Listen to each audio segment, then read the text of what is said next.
Welcome to Lodging on Demand. In this episode, Lodging Editor-in-Chief Dennis Nessler spends 10 minutes with Anthony Capuano, President and CEO of Marriott International, to discuss several key hospitality issues such as the need for immigration reform, current industry fundamentals, and his overall outlook for 2024. Capuano also details Marriott's new extended stay brand, StudioRes, and offers his perspective on the company's recent licensing agreement with MGM Resorts. Hi, this is Dennis Nessler, Editor-in-Chief of Lodging Magazine. I'm here today with Tony Capuano, President and CEO of Marriott International. Tony, welcome. Well, great to see you, Dennis. Thanks for having me. Yeah, thanks for being here. Appreciate it. Let's start with the most recent news first. I guess you guys recently announced the name for the extended stay brand, StudioRes. Can you tell us a little bit about what went into that decision and how that came about? There is more and more demand in the mid-scale price point for an extended stay product. And as you know, through going all the way back to our acquisition of Residence Inn back in the 80s, we have deep experience and understanding of that extended stay segment. And we got really excited about the prospect of developing organically a new build product in the mid-price segment, but focused on that extended stay customer. And so we spent a lot of time talking to our customers, talking to operators in the extended stay segment, and talking to the franchise community. And as a result of all of that input, we've developed a product that we think really makes sense from an investment return perspective for our franchisee community, that we think is at a development cost that we can get financed, even in today's environment where the debt markets are relatively constricted. And we think that from a product perspective, will really resonate with that consumer that's looking for an extended stay product, but in the mid-scale segment. Mm-hmm. Tony, how'd you arrive at the name? Well, it's a funny story. It's like a lot of these products. In some ways, the most challenging piece is to find a product where we can perfect the IP. But in this case, we thought studio was a really important part of the name, because I think it evokes the right signal to the customer in terms of what their expectation should be in terms of the product. And we loved res because it really is a residential environment, and that's what many of these consumers are seeking. Yeah, sure. You guys recently forged a deal with MGM, a licensing agreement with MGM. Maybe talk a little bit about what that can do for you and for Bonvoy members. It's a very unique partnership, I would say. Yeah, it is. It's really exciting. And I'm glad you led the question talking about Bonvoy. On the long list of attributes of this transaction that we're so excited about, the value and the opportunities that it unlocks for our 186 million Bonvoy members are among the things we're most excited about. Obviously, it adds 40,000 terrific new rooms to the portfolio.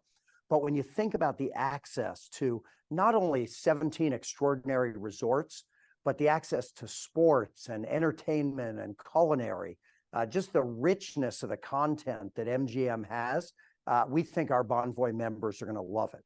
And then when I think about Las Vegas, such an exciting destination, and I think about the group segment, and you know the way we sell group. We sell multi-year group, and with increasing frequency, Las Vegas is part of that group rotation. And we were delighted to be able to offer the Cosmopolitan to those group customers. But now, as a result of this transaction, in that 1.5-mile strip, MGM offers nearly 5 million square feet of state-of-the-art meeting space on top of all those wonderful amenities I described. So I think both our transient and our group customers are going to be really excited about what this transaction will offer them. Mm-hmm. Switch gears a little bit to home sharing. It's obviously been a huge impact on the industry over the last several years. Marriott was really at the forefront in terms of entering that space. How do you see it playing out, with traditional hotels versus home sharing, and not just with Marriott, but with the industry in general?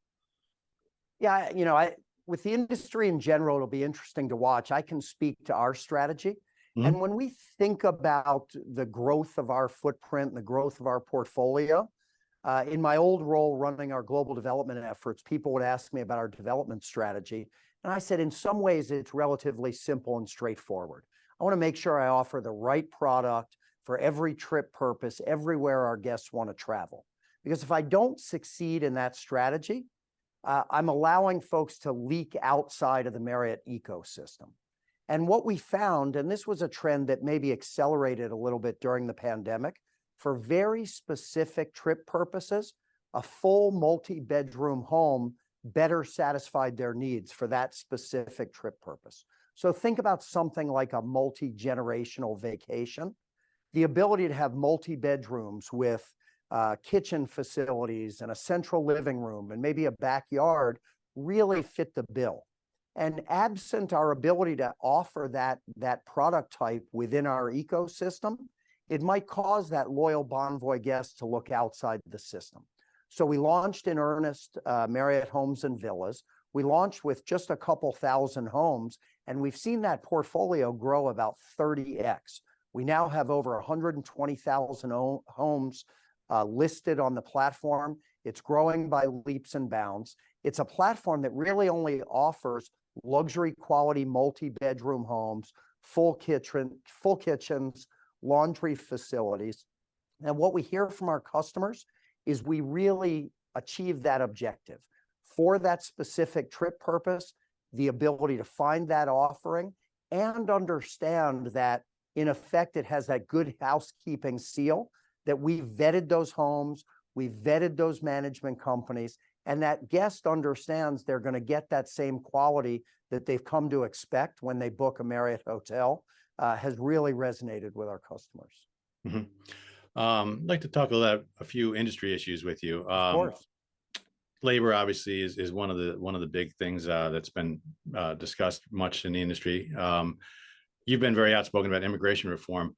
How do you see that kind of developing right now, and what do you think needs to be done?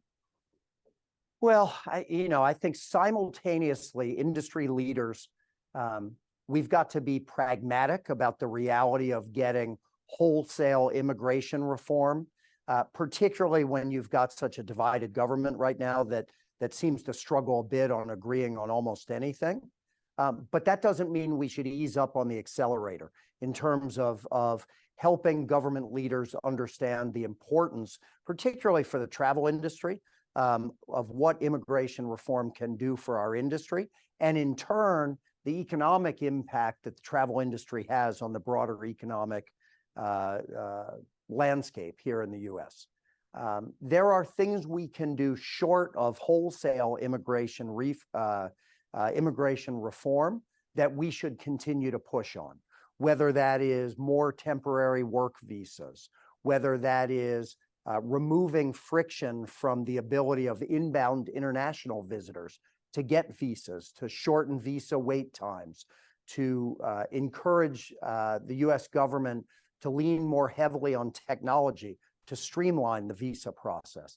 Anything we can do to remove friction, whether that is to increase the number of temporary workers that are coming in to support our industry, or whether it is to make it easier for international inbound visitors to visit the U.S., those are areas we should focus as much of our energy as we can. Mm-hmm. Do you think legislators have been generally receptive to that message from our industry? I think, it's incumbent on the industry to continue to educate. I think when we get in front of legislators and remind them of the importance that the travel and tourism sector represents as part of the broader economy, I think you find many receptive members of Congress. And so, again, it's our responsibility to continue to educate them on areas where they can help drive improvement in the tourism sector and what the ripple effect of that'll be on the broader U.S. economy. Mm-hmm. The industry has been able to drive a rate through this economic downturn, I guess very much surprisingly to many. Do you expect that to continue? What have you seen on the rate front, and what are your thoughts on that? Yeah, I mean, the short answer is yes, I do. Although I think you'll start to see rate maybe normalize a bit more. The quarter over quarter comparisons start to get a little tougher because we saw such extraordinary rate growth in 2022. But as we talked about in the second quarter earnings call, we saw some indicators and some data points that give us some optimism about continued growth in rate. Group continues to be a really strong, bright point for us. And when we look at forward bookings and the rates that we're able to achieve in those forward group bookings, high single-digit, low double-digit rate growth in the group bookings, that's really encouraging to me. Coming into 2023, for our special corporate customers, we were able to negotiate high single-digit rate increases, and we have every expectation we'll get similar rate increases going into 2024. That was equally encouraging. And leisure, which has been such a bright spot in the recovery, we saw really strong continued growth, both in occupancy and rate in the second quarter, and we expect that to increase or continue to increase in the back half of 2023. Mm-hmm.